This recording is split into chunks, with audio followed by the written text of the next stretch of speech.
어떤 할아버지 할머니가 봄나들이를 떠났습니다. 한참 길을 올라가다가 할머니가 피곤했던지 할아버지에게 이렇게 이야기를 해요. 영감, 나 좀 업어줘. 그래서 할머니가 이렇게 업어달라고 하니까 할아버지가 안 업어줄 수가 없잖아요. 남자들이 제일 무서워하는 소리가 뭡니까? 잔소리잖아요. 그래서 업어줬어요. 한참을 업혀서 이 할머니가 가다가 미안했던지 할아버지한테 이렇게 이야기를 합니다. 영감, 나 좀 무겁지 하니까 이 할아버지가 퉁명스럽게 이렇게 말합니다. 그럼 무겁지. 그러니까 할머니가 왜라고 이야기를 하자 할아버지가 이렇게 말합니다. 왜긴 왜야, 머리는 돌이지 얼굴은 철판이지 간땡이는 부었으니까 그렇지. 그렇게 이야기를 쏘아붙였어요. 이제 한참 나들이를 끝내고 이제 산을 내려오는데 그만 할아버지가 다리를 삐어서 다리를 다쳤어요. 그래서 할머니에게 이렇게 말합니다. 할멈, 나 좀 업어줘. 그러니까 이 할머니 입장에서는 또 업어줘야 되잖아요. 그래서 업혔습니다. 그런데 이 할아버지가 올라올 때 했던 말이 있잖아요. 자기가 할머니한테. 그래서 할멈, 나 좀 무겁지 하면 그대로 이야기를 할 것 같아서 머리를 썼습니다. 할멈, 나 좀 가볍지. 그러니까 할머니가 이렇게 이야기를 하는 거예요. 그럼 가볍지. 아니, 이 의외의 대답에 이 할아버지가 놀라서 할머니에게 묻습니다. 왜? 라고 이야기를 하니까 할머니가 하는 말씀이 왜긴 왜야, 머리는 비었지 허파에 바람은 잔뜩 들어갔지. 여러분, 우리 시대를 한번 돌아보면 참 각박한 시대입니다. 서로 너무 예민하고 너무 날카로워요. 세상에 정이 떨어지고 있습니다. 사랑이 식어져 가고 있습니다. 참 우리 한국 사회를 들여다보면 참 여러 여기저기에서 어려운 이야기들을 호소하고 있습니다. 힘들다는 정도가 아니라 사는 것이 두렵다. 참 우리 젊은 청년들이 이 자리에 많이 앉아 있습니다만은 젊은 청년들은 우리 오늘 한국 사회에 여러 많은 부조리 때문에 참 금수저로 태어날 걸 흙수저로 태어나서 나는 이게 뭔가 참 어떻게 보면 상대적인 박탈감을 느끼고 있습니다. 참 이 젊은 층에서도 여러 많은 어려운 이야기를 하고 있습니다. 그리고 한국 사회에 참 사람들이 분노를 조절하지를 못합니다. 운전을 하다가 뒤에서 빵빵하면 어떻게 합니까? 사람들이 그냥 연장을 들고 나와서 사람을 폭행하는 그런 시대가 되어버렸습니다. 특별히 우리 한국 사회도 이 한국이라는 땅도 지진의 안전지대가 아닙니다. 지진이 나서 건물이 흔들립니다.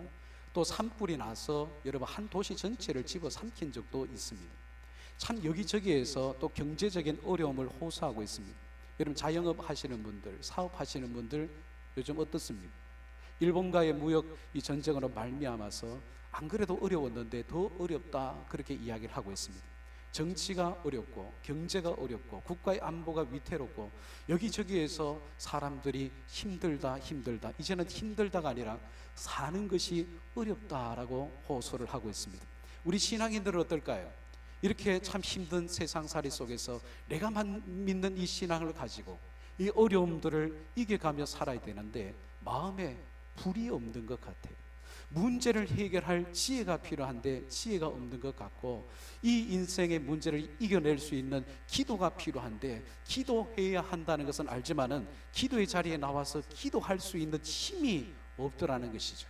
참 인생 살지만은 눈 뜨는 것이 무서운 시대를 살아가고 있습니다. 여기저기에서 고통스러운 이야기를 하고 있어요. 그러나 이것이 인생입니다. 그래서 전도서 2장 23절에 솔로몬은 이런 이야기를 했습니다. 일평생에 근심하며 수고하는 것이 슬픔뿐이라. 그의 마음이 밤에도 쉬지 못하나니 이것도 헛되도다. 자, 근심과 수고를 하는데 우리 인생이 밤에도 쉬지 못하더라. 이것이 인생이에요. 자, 이처럼 우리가 사는 이 세상 위로받고 싶어도 위로받을 데가 없습니다. 참 힘겹게 살아갑니다. 그런데 영어에서 위로한다라는 말이 comfort라는 단어입니다. 이 comfort라는 이 영어 단어가 위로한다는 단어인데 이 단어는 접두사가 come이에요. 이 come이라는 말은 자, 함께라는 뜻을 가지고 있어요. comfort라는 단어는 바로 요새라는 뜻을 가지고 있습니다. 그래서 영어에 위로한다, comfort라는 이 단어는 요새 안에 함께 거한다는 뜻을 가지고 있어요. 다시 말해서 난공불락과 같은 요새 안에 있을 때는 안전합니다. 심리적으로 안정감을 얻을 수 있어요. 그러나 요새 밖에 있을 때는 불안한 것이죠. 참 위태로운 상황을 만나게 되면 참 생존의 위기를 느끼는 것이 요셉밖이에요. 그래서 요셉 안에 있다는 것이 위로한다는 뜻인데, 결국은 우리 신자에게 있어서 위로받을 것이 어디 있겠습니까? 참 여러 난리의 소문이 있고 세상살이 힘든 이 세상살이 속에서 우리의 참된 위로가 어디 있겠습니까? 정함이 없는 재물도 아니요, 세상의 권력자도 아니요, 이 온 우주 만물을 창조하시고 인간의 세상하복을 주장하시고 한 나라의 흥망성쇠를 주장하시는 하나님이 우리의 인생의 요새가 되는 줄 믿으시길 바랍니다. 그래, 하나님이 우리의 인생의 요새가 돼요.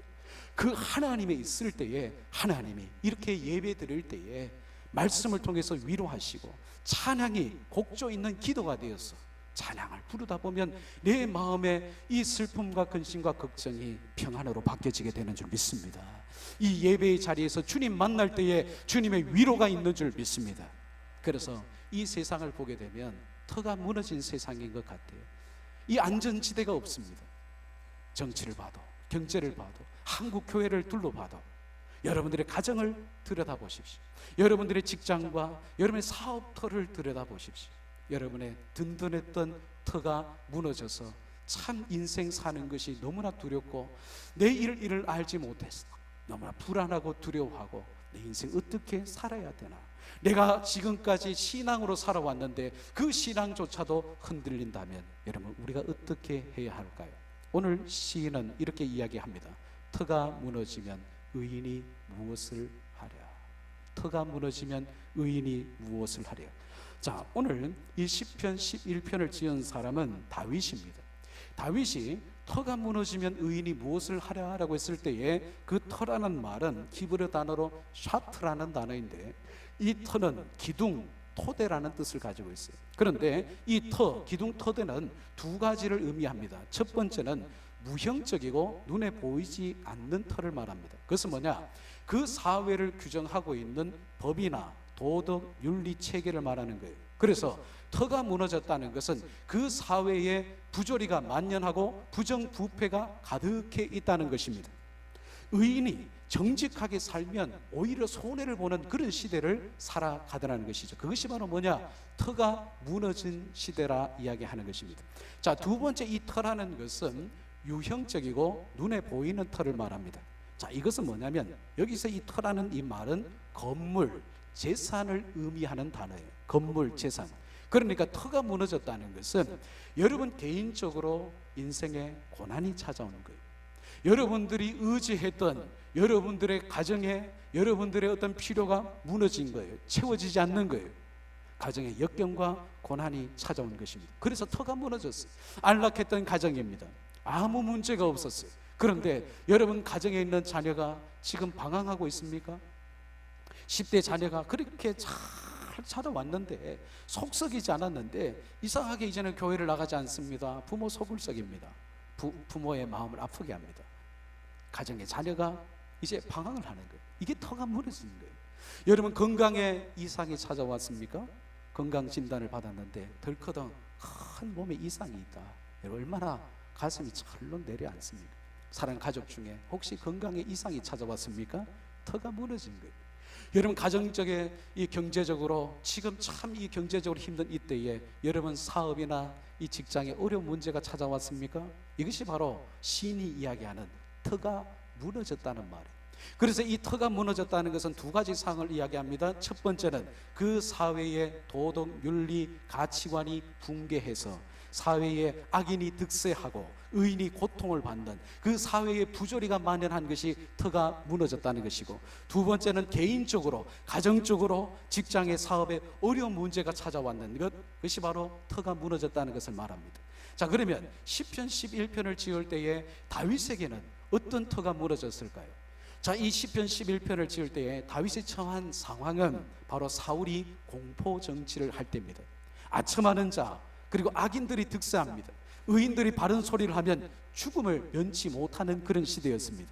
특별히 이 사울에게 다윗이 쫓김을 당하지 않습니까? 사울이 죽인 자는 천천히요, 다윗이 죽인 자는 만만이라. 그때부터 사울이 이 다윗을 죽이려고 기회를 봅니다. 그래서 결국은 어떻게 합니까? 자기의 사위인 이 다윗을 죽이려고 할 때에 다윗이 광야로 도망을 치게 됩니다. 잘 나갔습니다. 승진했습니다. 세상에서도 성공했습니다. 평안한 가정이 있었어요. 그러나 사울의 공포 정치 때문에 다윗조차도 목숨을 살기 위해서 결국 광야로 도망을 쳤어요. 이런 시대적인 상황, 개인적인 상황을 다윗이 뭐라고 이야기를 하고 있습니까? 3절에 터가 무너지면 의인이 무엇을 하랴. 사랑하는 여러분, 지금 한국 사회에 터가 무너져 있습니다. 여러분 개인적으로 터가 무너져 있다면 의인이 무엇을 해야 되겠습니까? 자, 다윗은 오늘 터가 무너진 이 인생, 이 사회 속에서 의인이 무엇을 해야 될 것인가? 자, 첫 번째로 주권자 되시는 하나님께 피하라라고 이야기를 하고 있습니다. 주권자 되시는 하나님. 자, 오늘 1절 말씀을 보실까요? 1절 말씀을 보시면 내가 여호와께 피하였거늘 너희가 내 영혼에게 새같이 산으로 도망하라 함은 어찌함인가. 자, 다윗은 이런 개인적인 터가 무너진 고난과 역경을 만났을 때에, 사회에 악이 득세했을 때에 누구에게 피했다라고 말하고 있습니까? 여호와께 피하였다. 여기서 이 피한다라는 이 핫사라는 이 동사는 어떤 의미를 가지고 있냐면은, 자, 안전을 얻기 위해서 아주 급박하게 도움을 얻기 위해서 안전한 곳으로 피한다. 급박한 상황에서 안전한 곳으로 급히 피해가는 것을 이야기합니다. 자, 그런데 다윗의 주변 사람들은 뭐라고 이야기하냐면 산으로 도망하라, 그렇게 이야기를 합니다. 여기서 산이라는 것은 보여지는 대상을 말합니다. 권력 있는 사람, 빽 있는 사람, 그런 세상을 의지해라, 그것이 네가 살 길이라고 주변 사람은 이야기해요. 그런데 1절에서 명확한 대조가 나타나지 않습니까? 하나님이란 존재와 산이라는 존재, 그리고 하나님께 피하는 것과 이 산이라는 곳으로 도망하는 것이 완전히 대조를 이루고 있다는 것이죠. 자, 다윗이 하는 이야기가 뭡니까?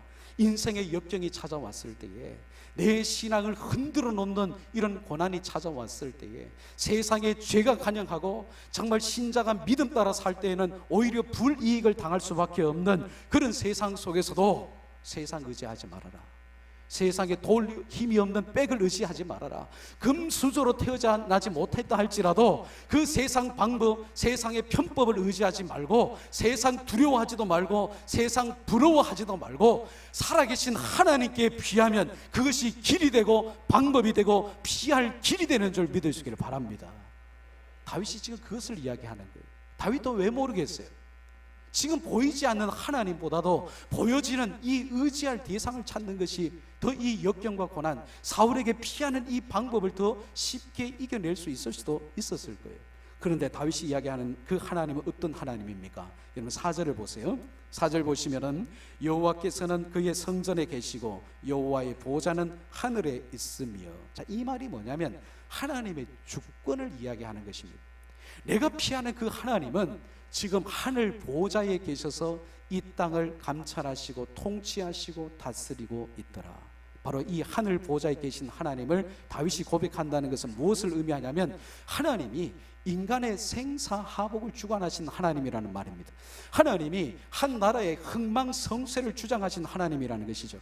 그 하늘 보좌에 계신 하나님의 마음에 합하면 하나님께서 복을 내리시고, 광야에서도 길을 내시고 하나님께서 복을 더하여 주시지만, 그 하나님께서 미워하시는 사람이 되면 하나님께서 그 사람에게 화를 내리시고 재앙을 내리신다는 말이에요. 그래서 하나님의 주권을 이야기하는 것이 바로 4절 말씀이에요. 그러면 사랑하는 여러분, 하나님께 피하십시오. 인생의 터가 무너진 그런 역경을 만나면 사람들은 그때에 자기의 본심, 자기의 신앙심이 그때 드러나는 것입니다. 평온할 때는 안 드러나요. 평온할 때는 예배도 잘 드리고 주일 교회 봉사도 잘하고 또 이렇게 남전도에 순원 헌신 예배를 드리면 헌금도 하고 그리고 선교도 하고 전도도 다 잘합니다.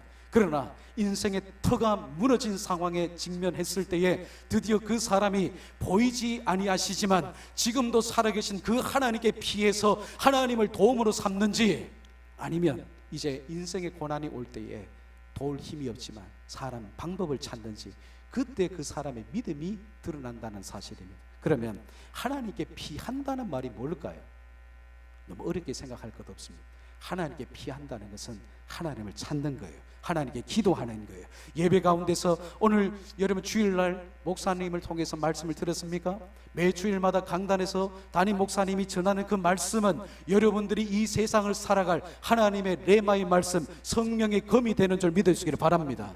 말씀을 잘 들어야 돼요. 하나님께 피한다는 것은 예배를 드릴 때에 마음을 다하십시오. 사모하는 마음으로 예배의 자리에 참석하십시오. 여러분들이 하나님께 피한다는 것은 여러분들 말씀을 붙드는 거예요. 여러분들이 인생의 터가 무너진 고난을 만날 때에 성경책을 펼치십시오.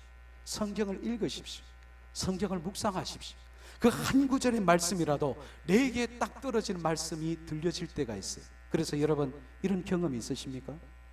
여러분들이 지금 인생의 터가 무너졌어요. 힘듭니다. 장래가 불안해요. 취업이 되지 않아요. 정말 아무리 노력을 해도 안 돼요.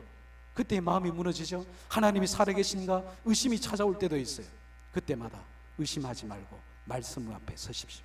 말씀을 읽어보세요. 설교에 집중해 보십시오. 그때 여러분들이 극동방송을 틀었는데 요즘 내가 읽는 말씀하고 비슷한 말씀이 들려질 때가 있어요. 성경을 읽었는데 큐티를 하는데 내가 예전에 읽었던 말씀, 내가 은혜 받았던 말씀이 기억날 때가 있어요. 다른 사람들과 대화할 때도 비슷한 말씀이 계속해서 들려집니까?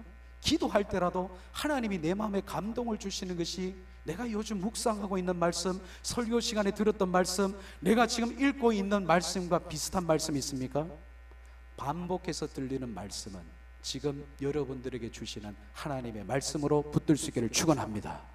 그게 바로 여러분들이 놓쳐서는 안 될 하나님의 약속의 말씀, 축복의 말씀이라는 사실이에요. 여러분 기도가 안 되면 찬양을 틀어놓으십시오. 운전할 때도 찬양 틀어놓으십시오. 여러분들이 운전할 때 유행가 틀어놓으면서 뭐 하겠습니까? 여러분들이 집에 있을 때라도 정말 지금 터가 무너져서 내 신앙이 무너지고 정말 내 신앙이 슬럼프가 오고 영적으로 침체를 겪을 때에 기도가 안 되거든 찬양 틀어놓으십시오. 찬양을 틀어놓으세요. 그 찬양 가운데 하나님이 임재하십니다. 갑자기 하나님이 내 마음을 만질 때가 있어요. 하나님이 그 순간에 지혜를 주십니다. 그 문제에 해결할 수 있는 답이 보이지 않았는데 이상하게 찬양을 듣다가 하나님이 지혜를 주실 때가 있어요. 그래서 사랑하는 여러분, 터가 무너질 때에 세상 방법 의지하지 말고 하나님께 피하십시오. 하나님을 찾으십시오. 기도하십시오. 말씀을 읽으십시오. 말씀을 경청해서 들으십시오.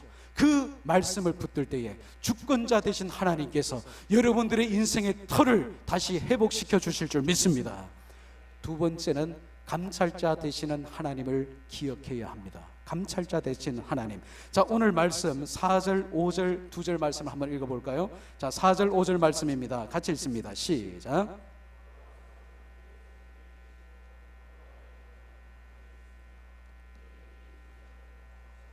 그의 안목이 그들을 감찰하시도다. 여호와는 의인을 감찰하시고 악인과 폭력을 좋아하는 자를 마음에 미워하시도다. 자, 여기서 4절 뒷부분에 보시면은 그의 눈이, 하나님의 눈이 인생을 통촉하신다 그랬어요. 자, 하나님의 눈이 그의 인생, 바로 의인을 통촉하신다고 했을 때에 통촉하다는 말이 여러분 어떤 의미로 다가옵니까? 통촉하다 하니까 당장 여러분 떠오르고 연상되어지는 장면이 뭐예요? 사극에서 왕 앞에 통촉하여 주옵소서 뭐 이런 통촉이 아니고, 이 통촉하다는 말의 그 원어의 의미는 은밀한 것까지 지켜보신다, 은밀한 것까지 지켜보신다는 뜻이 통촉하다는 뜻이에요. 자, 그리고 그 다음에 5절에 4절 뒷부분에 그의 안목이, 하나님의 눈이 그들을 감찰하시도다. 여호와는 의인을 감찰하시고, 감찰한다는 말이 두 번 나타나 있는데 이 감찰한다는 말의 의미는 무슨 감시한다 그런 뜻이 아니고 시험한다, 불로 연단해 본다는 뜻을 가지고 있어요. 자, 그러니까 이런 상황입니다. 지금 다윗이 사울을 피해서 광야로 도망을 쳤어요. 자기가 살기 위해서 홀현단신, 그 광야에 물이 없고 생존할 수 없는 그 광야로 도망을 친 상황에서 하나님의 눈이 나를 지금 은밀한 것까지 지켜보시고 나의 행위를 지금 연단해 보시고 시험해 보고 있다는 말이 뭘까요?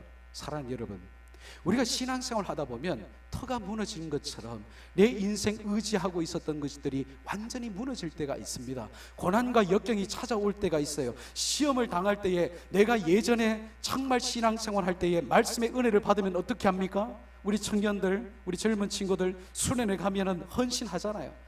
막 말씀의 은혜 받고 막 기도할 때 눈물 콧물 다 흘립니다.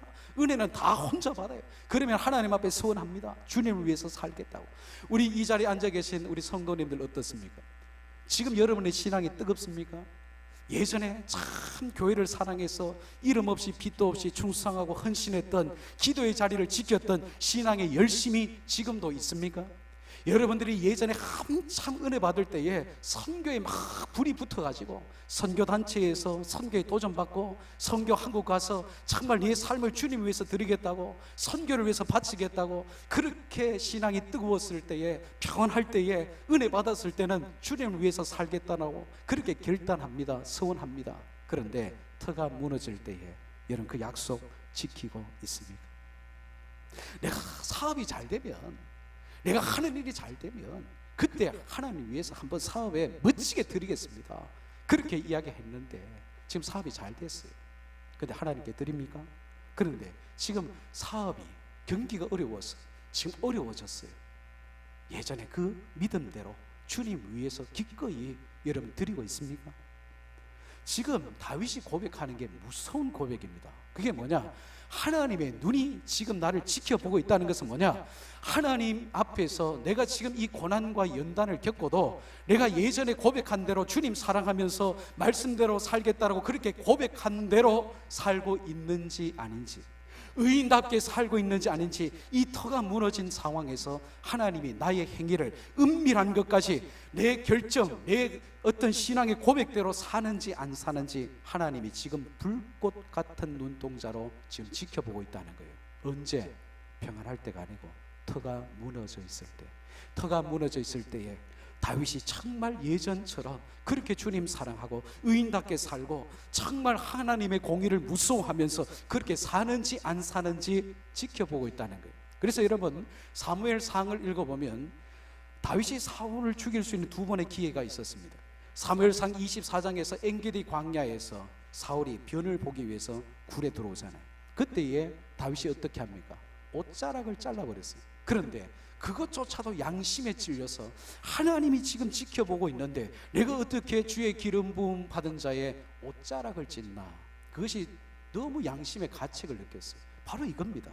지금 터가 무너진 상황에서 사울을 죽일 수 있는 그 기회가 와도 하나님이 지금 나를 지켜보고 있는데 내가 어떻게 왕의 옷자락을 벨 수 있는가? 사랑하는 여러분, 여러분들은 마찬가지입니다. 터가 무너진 상황에서 이전에 고백한 대로, 신앙에 고백한 대로 지금 여러분 살고 있습니까? 내가 고난이 와도 내가 예전처럼 주님 사랑하고 그 처음 사랑의 뜨거운 감격 잃어버리지 않고 나 같은 죄인 살리신 그 주님의 은혜가 놀라워서 내가 지금 터가 무너지고 가정에 문제가 생기고 자녀가 방황을 하고 내 건강에 이상이 생겨도 나는 터가 무너져도 예전처럼 주님 부인할 수 없습니다. 주님 사랑합니다. 내 몸 바쳐서 주님의 일을 감당합니다. 이 믿음대로 살고 있습니까?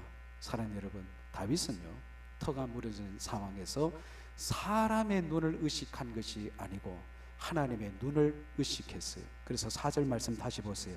그의 눈이 인생을 통촉하시고 그의 안목이 그들을 감찰하시도다. 사랑하는 여러분, 터가 무너진 상황 속에서 하나님이 지금 나의 행위를 지켜보고 있습니다. 여러분들이 정말 믿음 따라 지금 이렇게 힘든 고난의 상황 속에서도 믿음대로 사는지 안 사는지 하나님이 불꽃 같은 눈으로 여러분을 지켜보고 있습니다. 이것이 바로 뭡니까? 하나님의 면전의식이에요. 하나님이 지금 나를 지켜보고 있다. 은밀한 중에 정말 여러분들이 하는 기도, 정말 사람은 몰라도 내가 너무나 힘들어서 내 가정에 역경이 오고 고난이 오고 시련이 와서 내가 정말 하나님 앞에 매달려서 눈물로 기도하는 그 눈물의 기도를, 은밀한 중에 기도하는 여러분들의 눈물의 기도를 하나님이 외면하지 아니하시고 들어주시는 줄, 지켜보시는 줄 믿으시기를 축원합니다. 다윗은 사람의 눈을 의식하는 것이 아니고 하나님의 눈을 의식했어요. 그래서 사울을 죽일 수 있는 두 번의 기회가 있었지만은 죽이지 않았어요. 왜냐하면 하나님이 은밀한 것까지 다 지켜보고 있다는 것을 알았기 때문입니다. 사랑하는 여러분, 힘들고 어려워도 하나님 앞에서 사십시오. 하나님이 모든 생사화복을 주관하십니다. 하나님이 모든 상황을 바꾸십니다. 그 감찰하시는 하나님, 지켜보시는 그 하나님을 늘 기억하며 살 수 있기를 주의 이름으로 축원합니다. 자, 마지막 세 번째로 심판자 되시는 하나님을 생각해야 합니다. 여러분 5절에서 7절까지의 말씀을 우리 같이 한번 읽어보실까요? 자, 5절에서 7절까지의 말씀입니다. 같이 한번 한 목소리를 읽습니다. 시작.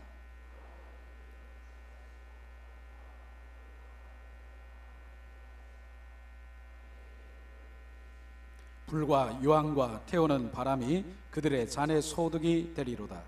여호와는 의로우사 의로운 일을 좋아하시나니 정직한 자는 그의 얼굴을 배우리로다. 여러분 세 절을 읽었습니다마는 의인과 악인을 대조적으로 이야기를 하고 있습니다. 5절은 하나님은 악인을 미워하신다 하셨어요. 그런데 7절은 의인이 하는 의로운 일, 정직한 일을 기뻐하시고 좋아하신다 하셨어요. 그런데 여러분 우리가 의인인지 악인인지 이제 드러날 때가 있습니다. 하나님이 우리를 지켜보고 있어요. 여러분들이 정말 의인이라면 의인답게 살 것이요, 악인이라면 악인답게 살 수밖에 없어요. 존재가 그 삶을 결정하는 것입니다.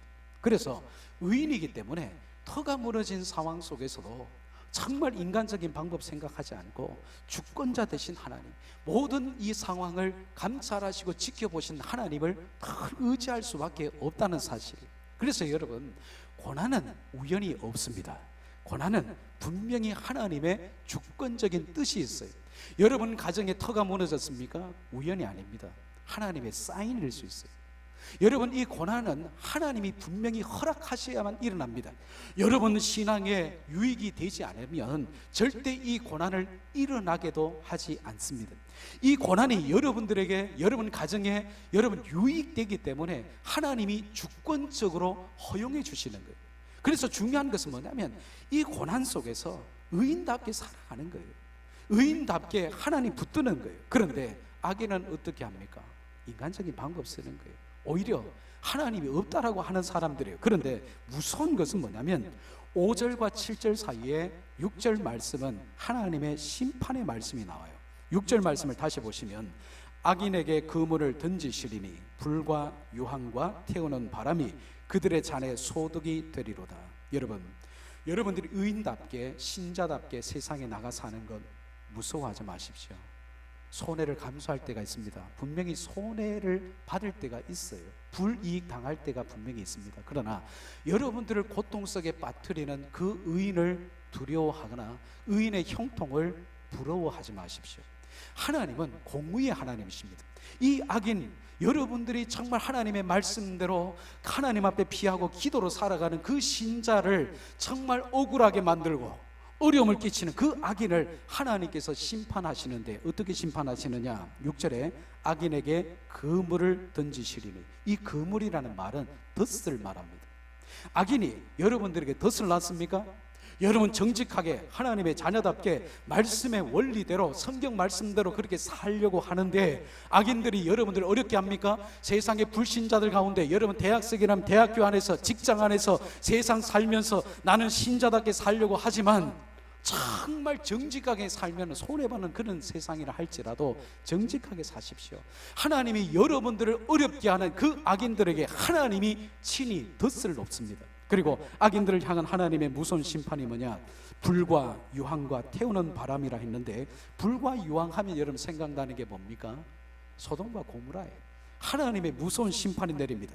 태우는 바람이라는 것이 뭐냐면 팔레스타인 지방은 뜨거운 동풍이 불어오게 됩니다. 이것이 바로 뭐냐? 악인들이 하는 모든 일에 대해서 하나님이 심판하신다는 거예요. 그런데 여러분, 우리가 의인으로 드러날지 악인으로 드러날지 여러분들의 삶이, 여러분들의 믿음이 증명해야 하는 것입니다. 오늘 이 말씀이 설교하는 저도 두려운 말씀이에요. 왜냐하면 지금 다윗이 이야기하는 것은 뭐냐면 누가 의인이냐, 누가 악인이냐? 결국은 의인은 의인이기 때문에 터가 무너지면 하나님께 피합니다. 지금 은밀한 것까지 감찰하시는 그 하나님 앞에서 마음의 숨은 생각, 입술의 고백, 그리고 모든 행동까지 하나님이 감찰하시는데 내가 예수쟁이답게 살아야지. 예수쟁이답게 살아야지. 내가 비록 손해를 보더라도 내가 말씀에 순종하면서 살아야지. 그렇게 살면 그 사람은 의인이에요. 이 사람을 하나님이 기뻐하시고 사랑하세요. 그러나 교회 다니는 신자라 할지라도 악인이 될 수 있는 것입니다. 의인이냐 악인이냐는 여러분 터가 무너질 때에 여러분들의 입술의 고백이, 여러분의 삶이 증명하는 것입니다. 그럼 사는 여러분, 여러분들이 터가 무너질 때에 누구에게 피하고 있습니까? 무엇을 의지하고 있습니까? 그것이 여러분들이 의인인지 아니면 악인인지를 결정하는 것입니다. 그런데 중요한 것은 의인은 하나님이 사랑하시고 의인의 기도는 하나님이 들어주십니다. 그래서 잠언 15장 8절에 보면 이런 말씀이 있어요. 악인의 제사는 여호와께서 미워하셔도 정직한 자의 기도는 그가 기뻐하시니라. 저희 교회에 한 집사님 계세요. 어떤 병원이라고 이야기는 할 수는 없고 우리 인근 지역에 병원장으로 한 몇 년 동안 일을 하셨어요.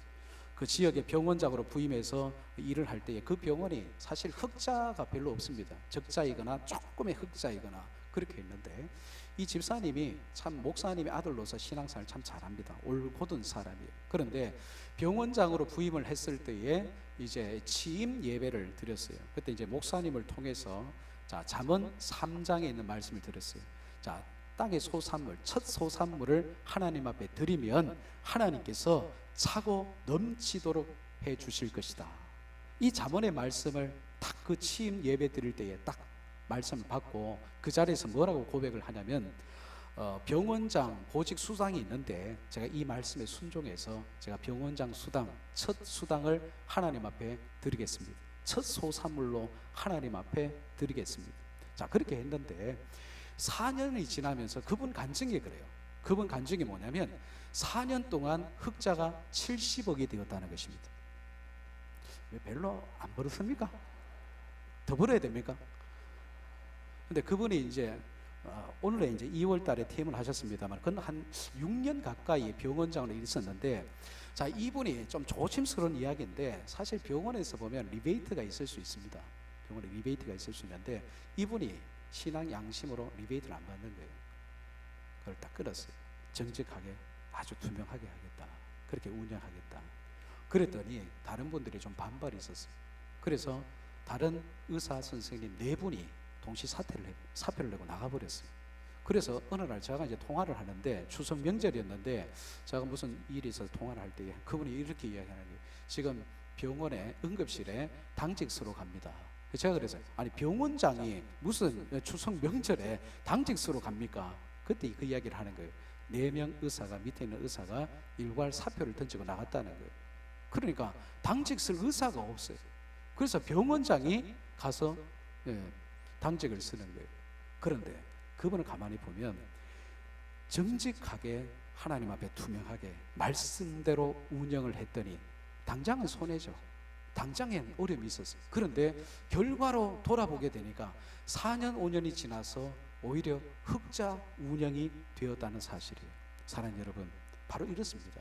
저와 여러분들이 말씀 따라 살 때에 손해를 각오하십시오. 그러나 하나님이 다 지켜보고 있습니다.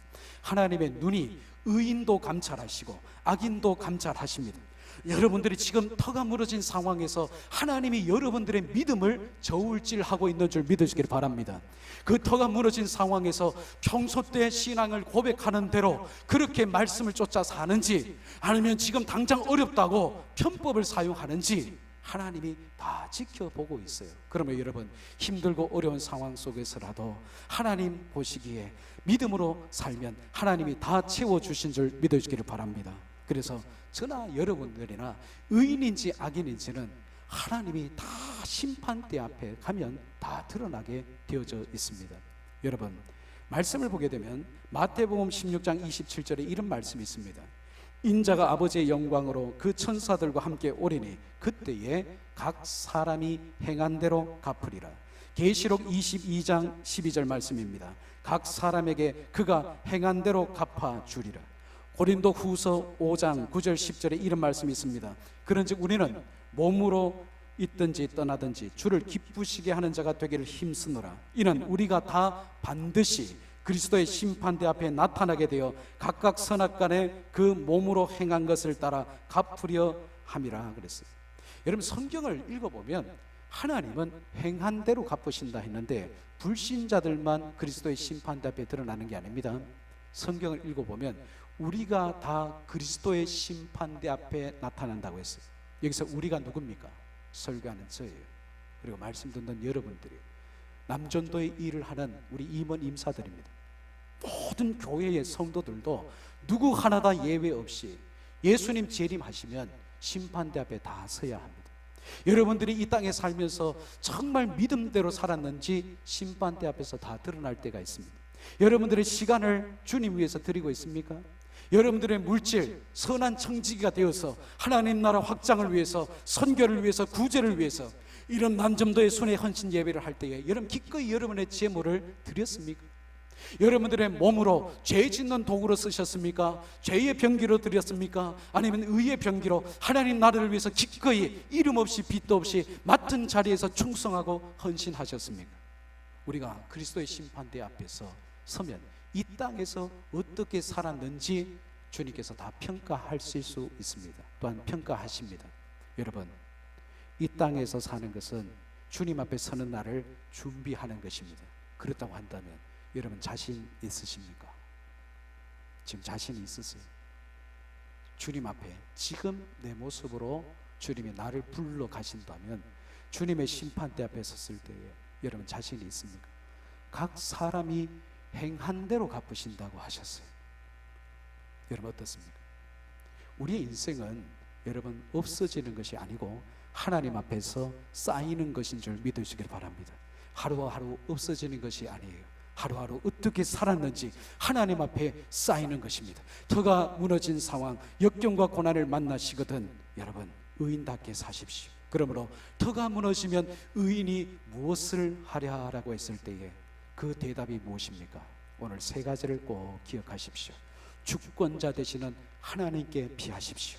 지금도 우리를 불꽃 같은 눈으로 은밀한 것까지 감찰하시고 시험하시는 그 하나님을 기억하십시오. 더 나아가서 주님의 심판대를 기억하면서 오늘도 내일도 내 몸으로, 내 시간으로, 내 재물로 주님 오실 준비하고 하나님 나라 선한 사업을 위하여 기꺼이 주님 앞에 드려서 주님 앞에 섰을 때에 잘했다 칭찬과 상급받는 저와 여러분들 되시기를 주의 이름으로 축원합니다.